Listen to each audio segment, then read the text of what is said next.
post podcasts, almost every CEO, every founder of a tech-enabled company mentions the word culture. Culture as one of the keys to success. Juan Luis Betancourt is a real pioneer and thought leader in measuring and hiring for that culture. He launched Humantelligence, the culture software, which measures, manages, and hires for culture and performance. Juan Luis is consistently voted one of the top 40 global HR tech influencers. He was a partner at Korn, Ferry and Heidrick&Struggles, and at Gonza Search. Juan Luis worked at Siebel Systems, at P&G, Puma as Chief Financial Officer and Chief Management Officer, and Decathlon, the world's largest sports retailer and manufacturer with 120 billion in revenue and 120,000 employees. Juan Luis Betancourt holds a bachelor's degree from Harvard, an MBA from Wharton School, and a master's degree in business from the Lauder Institute. And here and now, Aqui Ahora, we have Juan Luis Betancourt as our guest for another edition of Aqui Ahora, podcast created by PAG.law, experts in venture capital in the region, for a conversation between Juan Luis Betancourt and Juan Pablo Cappello, president and founder of PAG.law. Welcome to both, and welcome to all our listeners in the Americas. Juan, thanks for joining us. Thank you for having me today. Oh, this is great. One of the issues that just comes up over and over when I deal with entrepreneurs, and especially now with the quarantine and COVID, is how to build culture, how to maintain culture in the organization. And that's really what I wanted to focus the conversation with you on today, given that you've built a company that's designed from the ground up to do that. So why don't we talk about how you build culture, how you build teams, how you try to build complementary teams, and how you guys at Humantelligence try to solve that riddle for CEOs. Because one of the problems with CEOs and entrepreneurs is, your chief fundraising officer, your chief employee officer, your chief overseeing tech development officer. You're trying to wear all these hats, and you realize you really might not be an expert in a lot of these areas. And certainly in terms of building teams, building culture, that's not something that most entrepreneurs are really comfortable doing. So why don't we chat a little bit about that? Sure. I think the first step that everyone gets wrong, whether it's the largest companies in the world, the Fortune 500, or even startups, is nobody's measuring first. Everybody wants to transform their culture, define a culture from top down. But if you can't measure it and you don't have data, then you can't really manage it and you can't fix it, because what's not measurable is not fixable. And it's interesting because culture seems like one of those things like happiness, which you sort of often realize in retrospect. If you were happy, not happy, you sort of often realize in retrospect our culture was good or bad at a point in time. But while you're living it, it's very hard to sort of recognize it. What kind of tools, how do people actually recognize or measure, as you say, the culture that they have in their organization? That's a great point. It is like happiness. Fortunately, technology has now converged with a vertical called psychometrics, where companies at a very cheap, quick ability to measure the behaviors, the motivators, and the work styles of not just one employee. Think of your grandfather's assessments that are about self-awareness, but also for two employees, for a team, for a group, for a division. And with data analytics in technology, with software and these psychometrics, you can roll data up and actually get snapshots of real-time culture for each team, each group in a company leading to really shocking results where companies realize now that they don't have one culture, that's actually better to have multiple cultures within the same company, depending on the strategy and the goals of each division or product line. So, technology and psychometrics has allowed us to finally measure something that was soft skills as a hard fact. Well, anyone who knows me well knows I'm very interested in psychedelics as an area of research, but that sounds like a little different than psychometrics. So let's break down this idea of psychometrics, because it's very interesting, and you have to understand that most of the people who are listening to us today, many entrepreneurs, many from Latin America, cross-border, et cetera, they're not familiar with this field. It's interesting because I'm quite involved and interested in climate change. And one of the things in terms of environmental impact or social impact, people have in their heads, oh, that's sort of just not even soft science. There's no metrics out there. It can't be measured. But in fact, when you dig into it, there are metrics.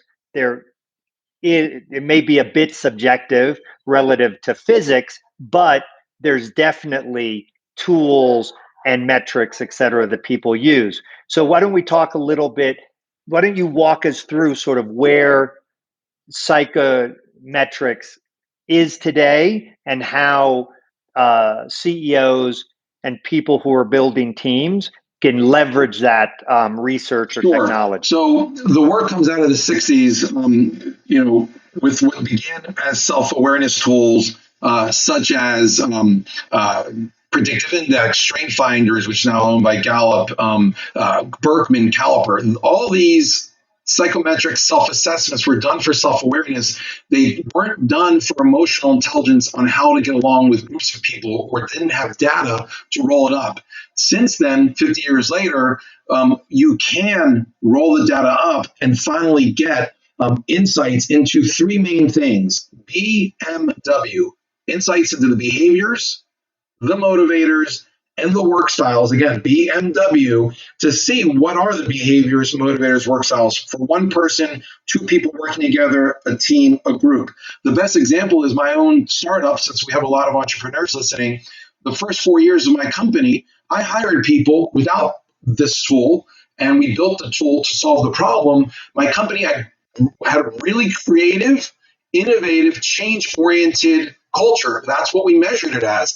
But we need to create a roadmap for a company that could scale. And so after 4 years, sure, we had really innovative, creative products, but we had no culture to be able to scale the business. And so our culture needed to change to align to our strategy. Otherwise, we would have kept hitting kind of our plateau. And so for startups, just like large companies, culture does change, and they need to measure it. And now these tools exist where they can get a real good snapshot of where they are, manage to a future culture using tools that give you a roadmap to a culture of intention, so that you can now align, for example, as a startup, the culture you want to be from where you are today. So measuring culture gives you that starting point to be able to transform and get to an end point. Without that, you're kind of flying blind. And how do you all at Human Intelligence, so let's talk a little bit. So you saw a big problem. Like, let's talk about your journey as an entrepreneur. I know the company sort of existed, you took the helm, but when you saw a big problem, you saw this problem that companies time and time again don't build the right team to succeed. What are you guys trying to do at Human Intelligence to allow a entrepreneur to build better teams, measure their culture better, and how does that ultimately lead to a good return on investment? Yeah, so having the right culture for a startup can impact the return on investment in a product like this or products like this several ways. One, if a startup is not producing creative products, you can hire and manage the team or the startup to be more creative and innovative once you know where you are in that spectrum of culture, leading to better products that lead to better sales. If you have a sales team and you've been able to identify a few salespeople who are good at selling, you can then clone those profiles by hiring more like that, leading to more revenue through better sales teams. In terms of turnover, often a lot of people quit their jobs because of the fit with the manager, the boss, or not fitting in with the culture. And that's very costly for startups and costly for every large company as well. A tool like this allows a company, a team, a hiring manager to see what works in a role or in a team so that you can make sure that when you hire, you can reduce turnover and not have to go through the painful, expensive process of people leaving because of bad culture fit. Those are three examples that measuring and managing culture allows you to have either higher revenue or less costs. You're on mute. I don't hear you. Oh, sorry. What do you guys do specifically? What tools do you offer? How does it work? And how does that become your competitive advantage? Yeah, we have we don't sell an assessment tool by itself. We sell a platform. So one of the big distinctions between where we have gone versus other assessments is that we sell a platform for you to manage your culture. It's CAS, culture as a software. On the Right. You manage your culture just like Salesforce manages sales, right? It is something that is living and breathing every day. Again, unlike assessment tools that are a one and done, you take it, you do a workshop, and you never see it again.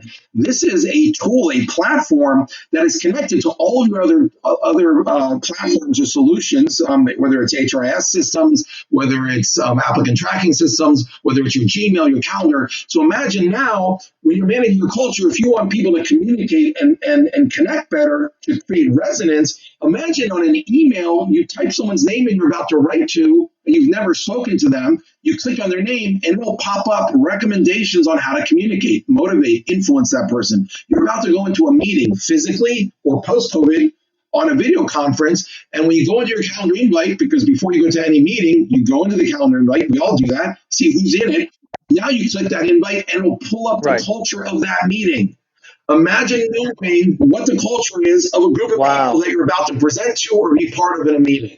Okay, this is what we call EQ everywhere. So a huge departure from your grandfather's world of assessments and the future, a company like ours, Humantelligence, is we infuse EQ, emotional intelligence, at every major moment in a company and an individual's workflow. Email, meetings. What other moments are there in your day-to-day between writing emails and being on a meeting? There aren't many, and we infuse EQ and insights for everyone to be optimal in how they communicate, how they influence and motivate at those points. Huge departure from the past, and that's where technology and having a real enterprise solution really kind of separates us from, what we call your grandfather's assessments. Well, it's so interesting because I think we all are in the habit of looking somebody up on LinkedIn before we speak to them, before we meet with them, to just get a sense of, do we have points of contact, or how do we might have both gone to the same university, or I see we have these 50 contacts in common. Is there any commonality, etc.? And this just seems like that, but taken to the next level, where you're not only getting a sense of what this person's done, but you start getting a sense of who this person is in terms of trying to build a better rapport or resonance. Everyone talks about connecting. Oh, let's connect on Zoom. That doesn't mean you're going to have a good meeting. Connection is the bare minimum. That's table stakes. Imagine a platform that allows resonance, where people can, before you can connect, right? Before you can communicate, before you can collaborate, right? This is like Facebook's mantra. They say Facebook wants to create community through better connection, communication, collaboration. We reached out to Facebook and Sheryl Sandberg, and we said, well, that's great. You want to build community through connection, communication, collaboration. You're missing one thing before that: understanding. Are Platform allows you to understand the other person before you Right. try to connect, communicate, collaborate. Because if you can understand someone, the result is resonance. And that's what we've been able to achieve that no one else has yet. So you mentioned the self-assessment tool. I love this idea of CAS, culture as a service. And so I imagine, as you said, the first step is understanding an organization's culture today. How do you guys assess an organization's culture? And then I was very intrigued how you said that departments might have different cultures distinct from the organization's culture. And yeah, I could imagine that you might want a different culture with the sales team as opposed to if you're a bank with your regulatory team. You don't want maybe your regulatory compliance people sort of being the kind of risk takers that your salespeople are. How do you measure? How do you do that additional diagnostic? Great question. So we have a very simple 12-minute questionnaire. It's not a survey, so there's a lot of companies that get confused with engagement surveys as something to do with culture. Engagement surveys and getting temperament and a pulse of who's happy and not, that has nothing to do with the culture of a company. That's a symptomatic pulse, okay, but it doesn't tell you the DNA. Okay, if someone's sick with a cold, it doesn't tell you what they're putting in their system, what kind of lifestyle they have, right? And so we actually get to the DNA of a company, not in a periodic moment in time. And these pulse surveys that are happening every 2 weeks, well, the reason why they don't help with culture, because culture, everyone knows, takes years to change. It's really hard. So doing something every 2 weeks actually doesn't make sense. So what we do is we take this 12-minute test, you give it to 50 people, 100 people, and literally one day you can get the culture mapping and insights for a whole division, for an entire company. Coca-Cola is looking to move forward with us in Q4 and do all 13,000 employees in 1 week. And so you can literally get 13, 20, 50,000 people up and running on our platform in a week, just sending out an email and having them take this. That's how you get the insight. That leads to insights where, to your point, a very compliance-driven audit accounting department at a company should be very different than the marketing department in culture. The example I use most is even in the same role at the same company, you can have completely different cultures. Let's take Starbucks. Starbucks here in South Florida, in a town called Hialeah, where it's all Latin customers and Latin employees, the behaviors, the motivators, and the work styles of those employees, those baristas, and that team of baristas that maybe are the highest performing Starbucks store in South Florida, they're taking 20 minutes with each customers. They're laughing with them. They're holding their babies. They're kissing their babies, the customers' babies. There's a lot of interaction. Everybody's laughing. That same high performance net promoter score in that Starbucks, you take those employees and put them in New York City where nobody wants them to touch their babies, ask personal questions, touch them. That Starbucks culture would fail miserably in New York City. So you could have even the same for the same roles at the same company regionally. That's amazing. So once people do this assessment, what's sort of the next step?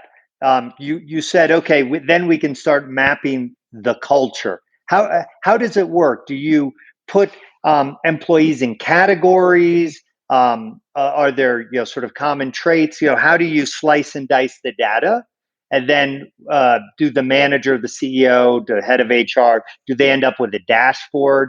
How do once you've done that initial assessment, sort of what do you do with that data? There's 3 user journeys on our platform. There's the individual, the masses. So of the 13,000 Coca-Cola employees, just to take that example forward, 90% don't manage teams. It's an individual. They'll see their own report, a short and long.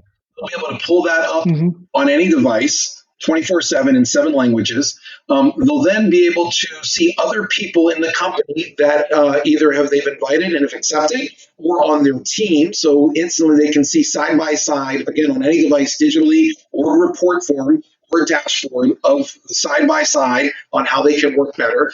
Through Slack, when they Slack someone, they can pull up the insights on how to communicate with that person, what the person's personas are. Like we all know, astrology has different personas or archetypes, like Carl Jung's theory of archetypes. We've kind of created our own archetypes for business based on the results. everyone has access to those instantly on any device. And then a team leader, the second journey is a team leader seeing their team and seeing mappings of that team or that division, and leveraging analytics to see where there's gaps. So if the team leader wants a team that can work better remote, they push a button and it'll say, here's the score 0 to 100 on how well your team is built for working remote. And then push this button and it'll show you how you can develop each person to work remote better. And this button to show you what kind of person you need to hire for a better remote working team. Similarly, a leader can see dashboards and analytics around diversity. They can push a button and see how diverse or not diverse their team is in terms of diversity of thought. That's the highest level of diversity. And then they can, if they want to hire, they can push a button, and every applicant who takes the assessment, okay, it'll show the best candidates based on who will add the most diversity of thought to that team. So they literally can filter applicants by adding diversity of thought and inclusion to their team. These are really neat analytics and dashboards that are one-button ways that leaders can now manage their teams to outcomes of diversity, better remote work. If they want a more creative team, they can push a button and say, I want to hire more creative. So that leads to the third user journey, which is talent acquisition and hiring. We have a lot of recruiters using the platform, both at large companies and individual recruiters, that can save about 80% of time in recruiting by eliminating all the subjective phone screens and interviews, which everybody hires who they like. We can get rid of that old model that does not work and actually use data and actually hire for what's best needed for that role and the strategic direction for that role or the team that is needed. And you made an interesting sort of dichotomy. You sort of highlighted an interesting dichotomy, which is you have your current team, and most organizations, especially for audience here of entrepreneurs, they're trying to be high growth companies, so they're adding people constantly. And so I totally see how, if you understand your firm's culture and you have a sense of where you want to take it, as you hire people, you can hire to sort of pull the organization in the direction you want to go. But assuming you feel that your team is performing pretty well at present and you're not interested in terminating people, what kinds of activities can CEOs or entrepreneurs do? Would they sort of try to reshuffle their teams so that people are working with a more complementary team, given their skill set and their emotional intelligence or their emotional way of approaching work? Or do you guys recommend capacitación, training to try to move the existing team more in the direction where the CEO would like the organization to go or the department to go? Yeah, you've obviously dealt with this many times over, JP. Most people don't get to that level of question. Well, I've as an entrepreneur, believe me, the biggest challenge has always been culture, right? And figuring out sort of what the culture is. And I mean, even right now with our law firm, we've gotten so much work because of the strength of the tech sector during the quarantine that we've almost been forced to grow. And one of the big questions we ask ourselves all the time, particularly with anyone we're bringing to the organization, is, oh my God, is this going to hurt or help the culture? Because we always say culture is everything. And I mean, we've been, and I'm sure you've been, in moments where you realize, and again, unfortunately, it's usually in hindsight, where I realize, oh my God, the culture was broken. And that sort of led to these predictable outcomes, negative outcomes. And when those outcomes happen, it's always, when I look back, it's like, no, we didn't have the right culture. And over time, normally not a month or two, but over the course of a year, 2 years, we began to see the wheels come off and things not play out as I wanted. So I'm super interested, once you take that diagnostic, sort of what do you do? The hiring people, I totally see. But if you have a team where you sort of like the team, what do you do to push it in the Perfect. There's two tracks to this question, cultural right? direction. There's each individual you'd like it employee to at go. that startup, what they're naturally good at, what their current role is, and how that role is going to evolve. Because with startups, people's roles change all the time, right? And our tool for that track of the individual will show, hey, here's that person's natural tendencies in terms of their psychology and their work styles, right? Their behaviors, their motivators, their work styles, and whether it is aligned to that role or not. And if it's not, you can do two things with our tool for the individual journey on this question. One, the tool shows those gaps on 28 psychometric areas and how you can develop that person, because we believe every human being is built with the capacity to change and develop. And so you're not born with only one psychological directional vector. That's why, famous actors like Tom Cruise can play different roles because they can change how they behave and how they work and how their styles are. Everyone at work should be able to adapt, right? And so this tool gives those tips on how to adapt yourself for that role that's changing. Or the second thing you can do is somebody might say, I don't want to change how I behave. I'm really data oriented. I'm really change oriented. So now that this role is becoming different than that, the second thing our tool does is career mobility. You can search among all the roles in the company, push a button and say, where does this person fit best? If not here, what other roles are they made for? So, for example, we had a salesperson who came in. She was doing sales for us. Her name's Beth. Wonderful person. We really liked her, but she just wasn't happy. And so she came to us and said, I'm not happy. And so we used our own tool and put the analytics of who she is with what roles we had open. And it turns out she was perfectly made for a customer support. She wasn't a hunter. She was a gatherer and kind of a nurturer. And so customer success is where she is today, and she's loving it. So those are the two things you can do with an individual track, which is one, develop somebody to change, or two, instead of them changing, just find the right role in the company. The other track is the team level or the company level or the divisional level. There, where you want to go all starts with the measuring of where you are, and for that leader to say, where do we want to go? If the company's been very entrepreneurial in a innovative, change-oriented way, but now they need to scale, they now need to kind of create a team culture like that, and it'll give a roadmap for the team on how to get there. Now, a lot of people, this is cutting edge in terms of team effectiveness, but a lot of people believe that the vibration of a group actually changes the destination of where that culture is headed as a group. So everyone, if the whole group is manifesting and focused on, we need to be more structured and process oriented. If everyone's thinking that way, everyone has identified that, everyone's seeing that, and they start living that, that also incrementally changes the team and the group towards that culture. So without tools like ours where you show that gap, it's hard to create that vibrational direction of a body of people. Just like they say at basketball games, home teams win more because you have 50,000 people in a stadium focused on a ball. That ball actually gets moved into the basket by inches, by the energy and the focus of that group of stadium people. And that's why they argue people at home win more games than away. Similarly, culture in an organization can directionally shift with the vibration of a group. And it's a really powerful element that with our tool, for instance, we're taking snapshots so you can see the change in the culture over time every 3, 6, 9 months. No, that's amazing.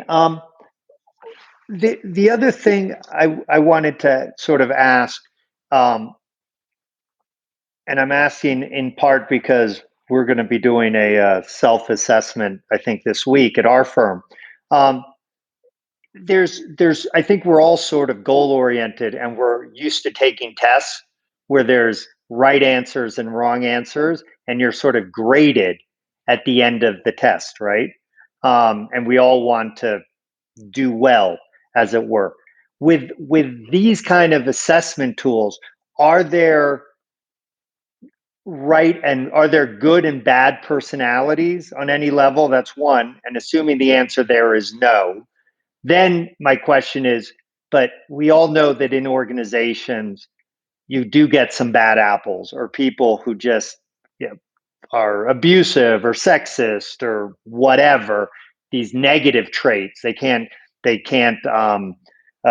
they don't understand boundaries, they don't manage stress well, and they lash out at other people. So I guess my first question is, are there, with these assessment tools, are there right and wrong answers, good and bad personalities?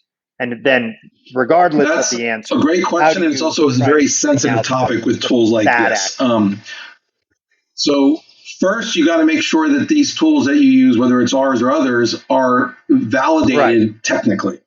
Ours has 30 years of science behind it. It does prove to show 90% accuracy. So it qualifies under the adverse impact certified. So it doesn't discriminate in race, religion, anything like this. Now, that's the first piece. The second piece that you need to consider with these tools, and to your point, there is no, right or wrong, right? Our tool and many of these tools just tell you who you are and your tendencies. And sometimes those are aligned with your role that you're in, and sometimes they're aligned with the team you're on, and sometimes they're not. So our platform, we don't use red, yellow, green for internal comparisons. We only use that for hiring, because when you do hire, you want to hire the right person with the right personality for the right role and the right team. But to your point, many companies inherit at that moment, they never had a tool like this. You can't just fire employees that aren't a good fit. So for those, which is the majority today, for those situations, you look at who someone is, where they fit, where they don't, and this tool helps develop them to align better to that role or team, to reduce friction and increase resonance and team effectiveness, team collaboration, and two people working together. Again, the career mobility allows you to move people like our Beth and our company from sales to customer support and customer success. And so it's all in this environment of, hey, we're all beautiful, perfect as we're created. And if you're at a company and you're there, let's figure out how we make it work. This tool gives you the data to improve how someone fits, whether it means getting them into a role that they're just like everyone, or where they're adding diversity of thought. Because that's, a lot of our clients ask us, so wait, does a tool like yours look to clone for people in a role or add diversity of thought? And I always say, it depends. Some roles, customer service, like a call center agent, maybe independent salesperson, these types of roles, you want to just clone your high performers. Most roles, though, problem-solving roles, engineering, R&D, marketing, management roles, you want diversity of thought to solve complex problems. A platform like ours doesn't dictate one or the other. It just gives you the data for the first time ever to know what decisions you're making and which direction you're headed. Today, people are literally flying blind on all of these decisions and just going by what feels right or what looks right. And that is what leads to all these problems at companies. Well, and as you said, when you're just going sort of on instinct, there's that natural tendency, even amongst good people, to hire people that look like themselves, think like themselves, because we all have this confirmation bias sort of built in. So I do think these kinds of tools are quite powerful. With a couple minutes we have for our talk, you mentioned that this tool's been translated. It's available in 7 languages. From a cultural perspective, when I'm here, I'm not talking culture of the organization. I'm talking cultures around the world, right? And even within Latin America, which is a region that you and I know best, Mexico is a bit different than Chile, even though we speak the same language. Do you find that your tool, in terms of personality types and cultures within organizations, is there a regional, country by country factor that needs to be calculated in, or a good organization that's running well with good resonance within the organization? Is that something that's fairly universal? Our global Fortune 500 clients find that there are differences in 2 of the 3 buckets that we measure, right? We measure 28 things across BMW, behaviors, motivators, work styles. Now, motivators, or what some people call values, often companies are able to hire the same values around the world. You can find values of being, very service-oriented, okay, and giving and team oriented and belonging oriented for, let's say, Coca-Cola in Japan, as you could in Russia, as you could in Germany, US, and Brazil.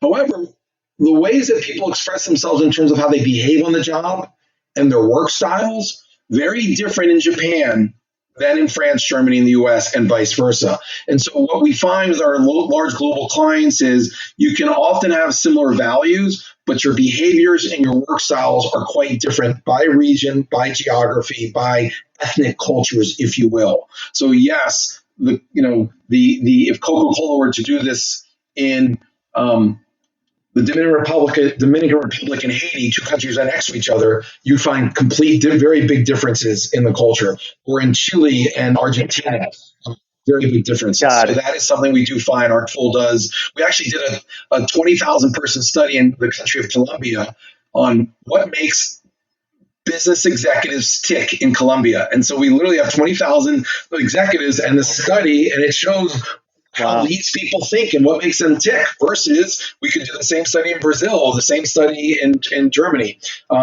So we're actually working with the Ministry of Education in Chile right now, very forward-thinking people, to look at all the students and of the entire country, potentially 10 million students, to think about how should they change education and deliver it differently, because one of the things our tool does is learning styles. What are the learning styles of the youngest students versus their students, and maybe they should deliver education differently and not the same way they've done it for 50 years, because now with digital technology and working remote and studying remote, there might be a whole new model. And if you can understand the psychology of your audience, you might want to present information, education, very differently and curriculum very differently. And so they're molding at the Ministry of Education at the highest levels a study of all students of Chile for the same reason.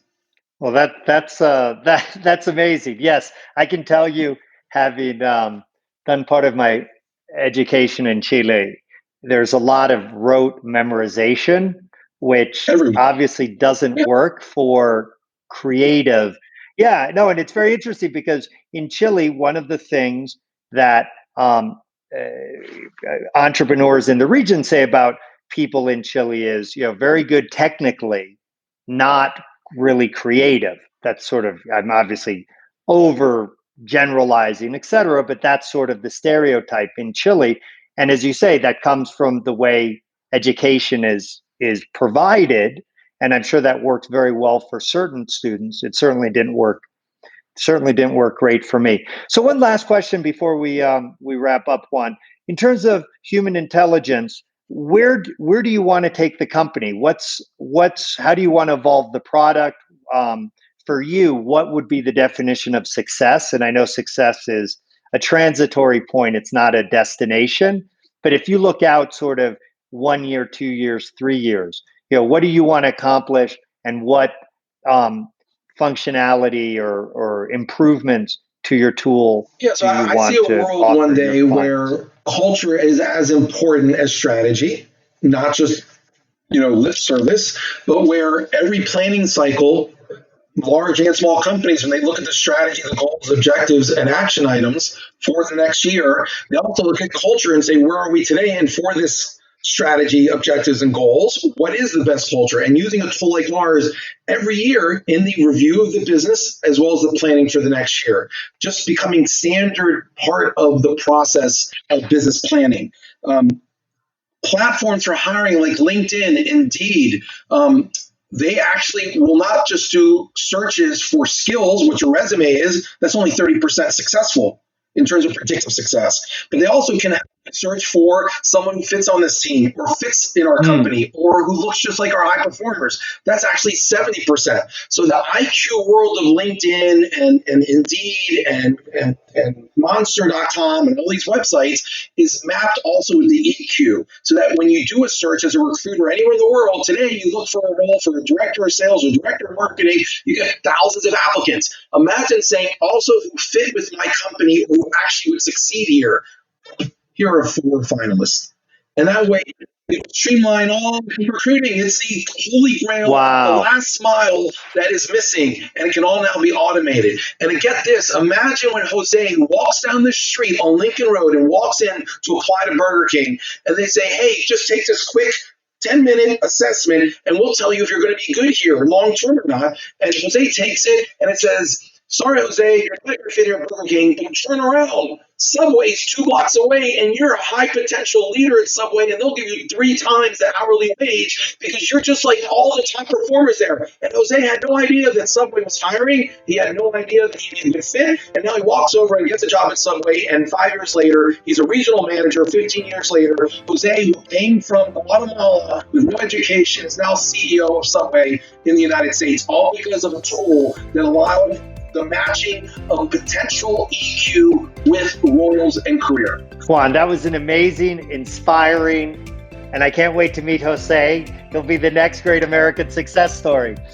Juan, this was amazing. Thanks so much. And I'd love to have you on in a few months because this issue of culture and resonance within an organization is something I talk so much about with entrepreneurs. Thank you, JP. And with It's CEOs. an honor. So thanks so much. I love what you guys do. Be invited on this and keep up your great work. We all love you. Este fue otro programa de Aquí y Ahora, auspiciado por PAG.law, especialista en Venture Capital. Hasta pronto.